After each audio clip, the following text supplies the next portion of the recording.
Good morning, it's Thursday, May 25th. I'm Philip Streible, Chief Market Strategist at Blue Line Futures, giving you a precious metals minute here. So looking at the precious metals, we're kind of honing in as far as silver on the next psychological level on the downside. At $23, we held last night $23.02, and if you look at the metals across the board, it's just a lack of news and a lack of momentum. It's got a lot of headwinds going against it right now. You've got the US dollar taking out the 104 handle to the upside, all the foreign currencies, and a lot of those ones that are closely related to the precious metals, things like the Australian dollar and the Swiss franc, they're continuing to sell off. Those are both in bearish trend.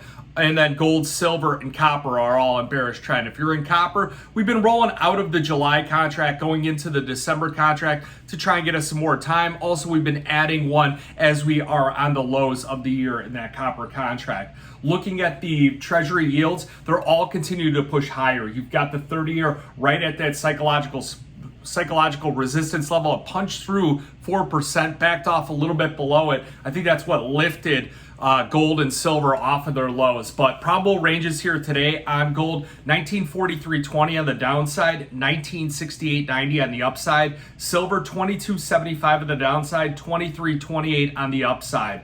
Platinum 1014 on the downside, 1042 on the upside. Gold's really got to get back above 2000 and really gain some momentum in order to reestablish that bullish trend. What's going to take that up there? We're probably going to need to see that Fed pivot. We're probably going to need to see the dollar index start to come off, start to trade back down and test some of those support levels as well. Remember, it was just about a month ago, everyone was saying that the dollar was done, and now the dollar index breaking back out to the upside. Other commodities that we're watching here: crude oil futures down about $1.40. We saw that news article that was floating around, and also that Qatar Economic Forum where the Saudi energy minister really came out and he said that the short sellers will most likely be punished again. And because of that, we think that there's an inherent floor on crude oil. We'll be continuing to target that specific commodity here today.